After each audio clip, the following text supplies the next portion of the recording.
In this video, we will be looking at Sara, hindi raw effective, Kiboloy, sumuko na, Bagyong Enteng, rumagasa, at marami pang iba. Kamusta for me? This is for Joseph and welcome to the Worthy Recap Weekly Edition number 68. We have done to cover this last week, so skip to the dances provided if it piques your interest. Get the ton of places like destination. Here are some pages commentary for your convenience. Kiboloy, napasuko na. In a huge development sa story regarding sa pagsiserve ng warrant of arrest kay SMNI Honorary Chairman, Duterte Spiritual Guide, Appointed Son of God, Owner of the Universe at KOJC Leader, sumuko na si Pastor Apollo Carrion Quiboloy sa pulisya matapos ang ilang taong pagtatago sa mga otoridad, including 2 servings of warrant of arrest, ilang contempt citation ng Senado at Kamara, pati ang paglagay sa kanya ng FBI sa kanilang most wanted list dahil sa mga kasong human trafficking at child abuse. This all comes to a head ng ilang linggong paghalughugin ng PNP sa compound ng Kingdom of Jesus Christ Leader sa kanyang 30 hektaryang property. Sayang yung 10 milyong pabuya na nilagay ni DILG Secretary Benher Abalos dahil bigla na lang siyang sumuko. I mean, kung siya'y tunay na anak ng Diyos, dapat hinayaan niya yung isang tao sa kanyang mga closest allies para ilaglag siya. Katulad ng nangyari kay Judas at Jesus. Tapos, because of regret, papamatay yung tao na yun or something. I forgot what happened because there's 2 contradicting stories on what happened to Judas when napagtanto niya na, I fucking sold out the God or the Son of God. Like, why did I do that? Tapos yun, he killed himself and something like that. Pero sayang yung 10 milyong piso na yun. But before we talk about Kiboloy's surrender, we should note na isa si former President Rodrigo Duterte sa mga nag-file ng kaso sa PNP patungkol raw sa excessive use of force na ginagamit ang gobyerno para sa pag-serve ng kanyang warrant of arrest. Now, I've already talked about the fact na I don't think they have used excessive use of force dahil kung ang pumoprotekta sa iyo ay ang mga naglalakihang politiko including senators, representatives, the current Vice President at former President Rodrigo Duterte of the Philippines, it is clear na the use of force is warranted dahil sa impluensya mo, not to mention your followers, that obstructed justice by impeding the police officer's duty to serve that warrant. Meron pang hearing sa Senado sa pangunguna ni Senator Bato de la Rosa, Senator Bongo, Senator Padilla at Representative Paulo Duterte kung saan kanyang bineberit ang mga nangungunang general sa pag-aaresto kay Kiboloy dahil raw ay sinasawalang bahala na ang karapatan ng mga tao at mga religyoso roon. Mas lalo nakakahiya tayo. Yes, sir. Anyway, sir, as what RD Pro 11 have stated, sir, we do not justify yung kanyang action ba, sir? But it is individually, sir. Bagong gising kasi ito, sir. Nung time na yun, sir. Medyo Bagong? gising siya nung time na yun. Nung nasipa. Bagong gising daw po, sir. Sir. Justify bagong gising for that kind of action. Justify. Special action force tayo. Ha? SAP tayo. Yes, sir. Your Honor. Pag-justify na bagong gising. Porque bagong gising, gaganunin yung babae. Ha? Ay, Your Honor. nakakaya tayo. We are the elite. Di ba? Special Action Force. Pag sinabing kayong elite fighting unit ng Philippine National Police, you should be the elite also in terms of character. Kayo dapat ang pinaka-gentleman dyan. Kayo ang pinaka-disiplinado. And everybody's expecting you to act to be the elite people. Lalong-lalo na sa pag-uugali. Okay?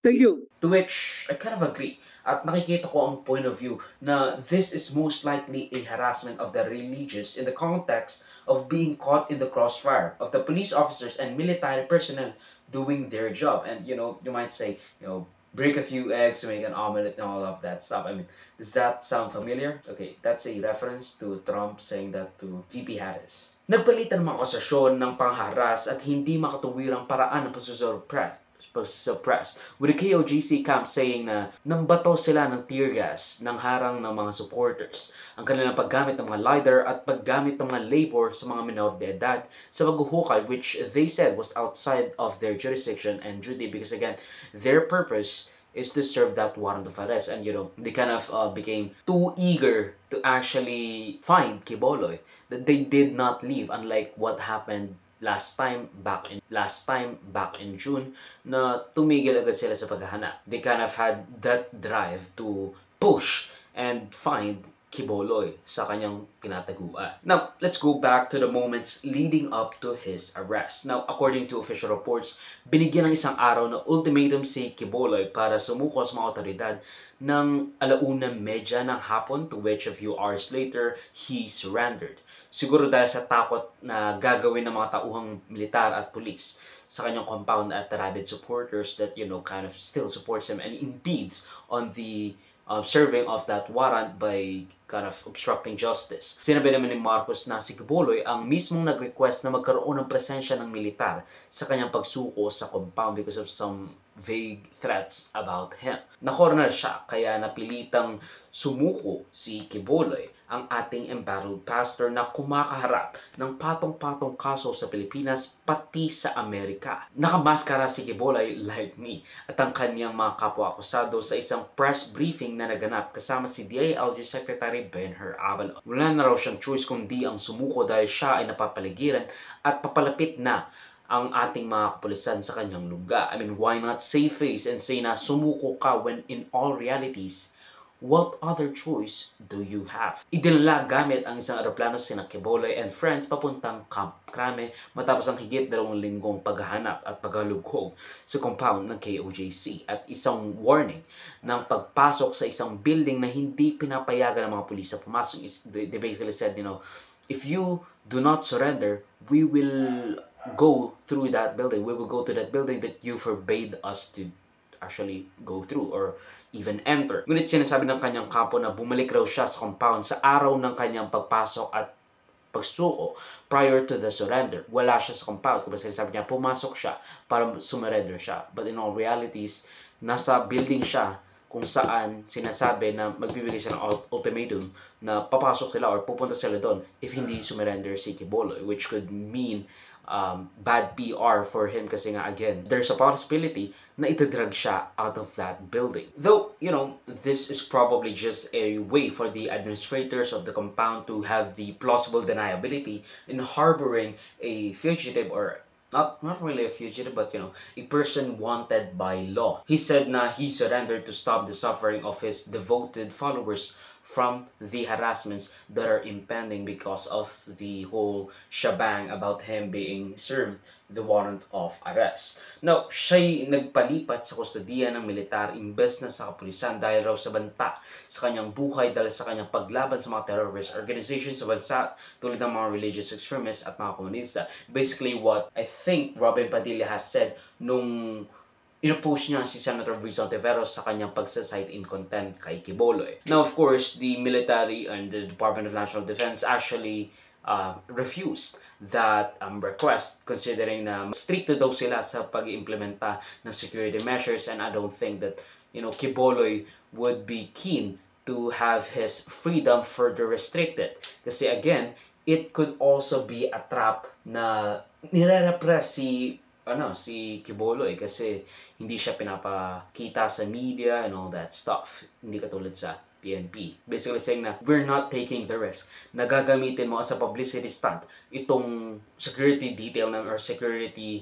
measures na ginagawa namin to protect said individuals. Dumagdag rin at nagsilabasan ng ilang umaakusa kay Pastor Quiboloy ng pangmumolestya at pangabuso sa kanila at for some, kanilang anak. Sinasabi wala pang pinaplano or wala pang comment ng extradition treaty to the United States doon sa kanyang kasong trafficking at child abuse, samantalang napagpiyansa na ang mga kasama ni Quiboloy sa kanilang kasong ikinakaharap. Sara, epektibo ba sa DepEd? Now, let me tell you a story about a certain constitutional commission na naatasang i-audit ang gobyerno at mga ahensya nito, particularly with the Department of Education para sa taong 2023. Sinita ng Commission on Audit ang Departamento ng Edukasyon dahil sa mga maanumalyang procurement at general things done particularly sa mga feeding programs na nangyari under Vice President Sara Duterte's term as the Department of Education Secretary, including modes sa mga pinamimigay na pagkain, may peste, Kulang ang bilang, mas maliit kaysa sa inaasahan,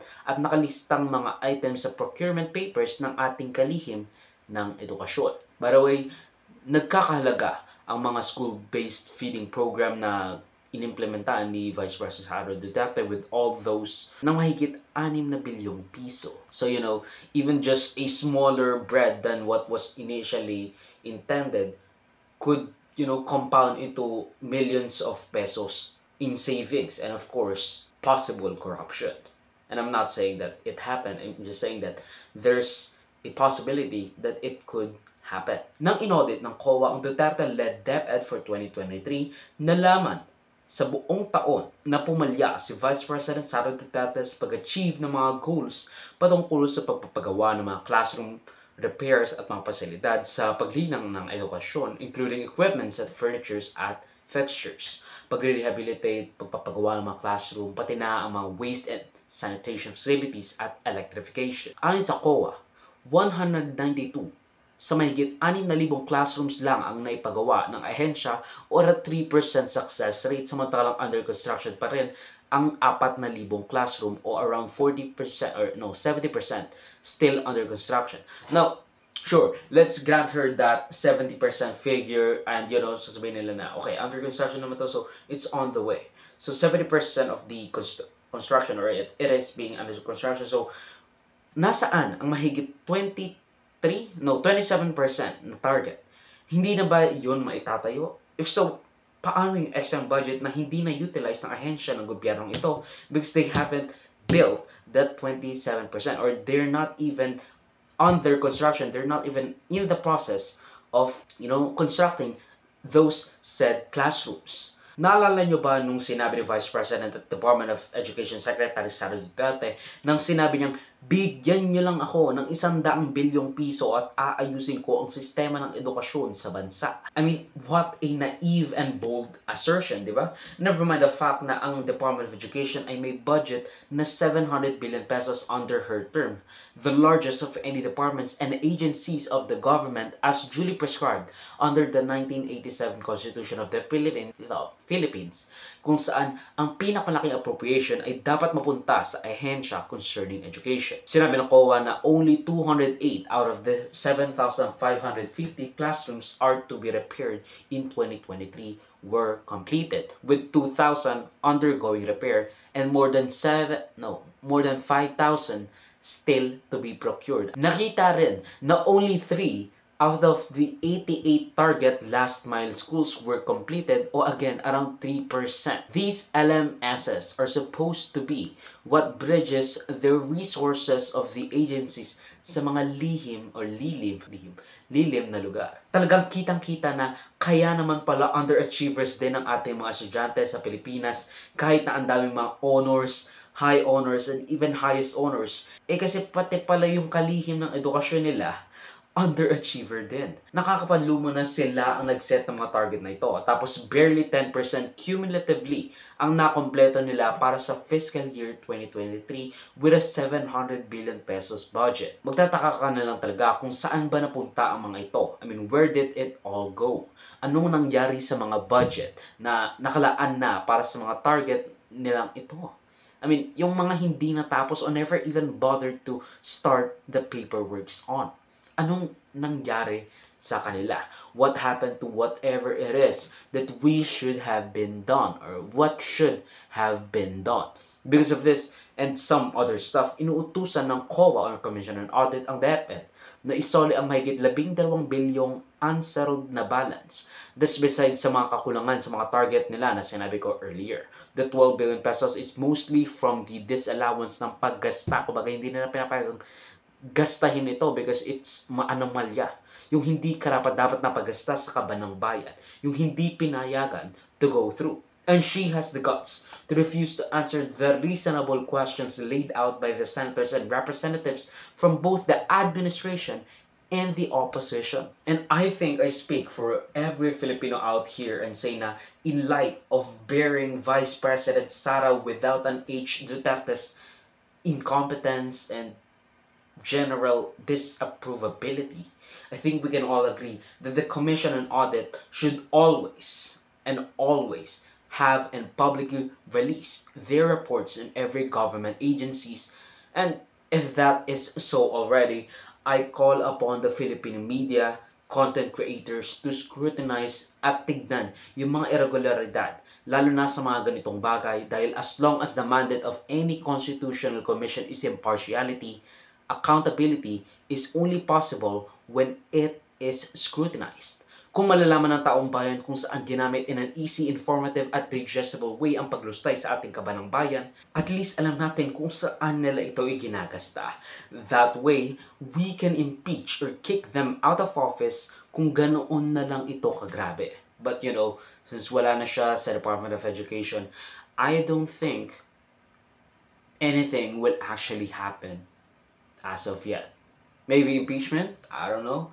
But, that's kind of an extreme thing. Here are some more page news for your convenience. Bagyong Enteng, rumagasa sa bansa. Halos isang buong work week ang mga malupitang class suspensions na inanunsyo the past week dahil sa pagragasa ng Bagyong Enteng sa buong bansa. Tuloy-tuloy ang naging class suspension sa pagragasa ng Bagyong Enteng sa Pilipinas na may international name na Yagi. Sinasabing nasa mahigit 700 milyong piso na ang damages nito sa infrastruktura ayon sa NDRRMC, samantalang kulang-kulang 700 million pesos rin ang damage nito sa agrikultura.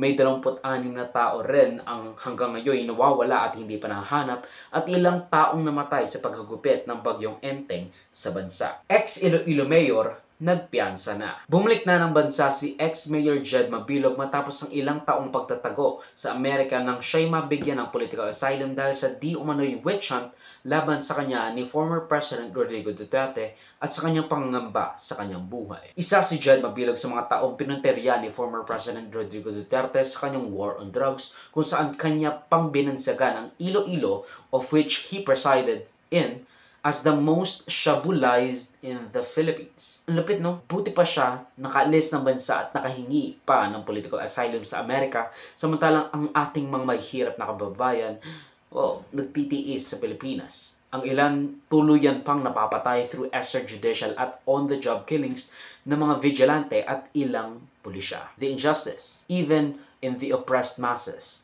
at the ones subjected to witch hunts are still stark. That divide between the rich and the poor. The US wouldn't give any political asylum or asylum in any form. May hirap na Pilipino. At yan ang pagtatapos ng news and worthy recap weekly edition for roughly the second week of August 2024. Mag-switch sa more topics and corrections to the balitas if you feel I'm a representative in any way. Salamat sa mula ng mga kabayawan nagsusunod ng follow my links and social and Joseph link down below. So susunodly, of course, paalam. Also, I like Vice President Harris and Donald Trump's debate. I mean, she plastered him all over the world. Like he was seething. They're eating the dogs in Springfield. They're eating the pets. They're eating the cats. Sir Biden. She's Biden. The crowd sizes. A weird obsession with crowd sizes. So susunod, of course.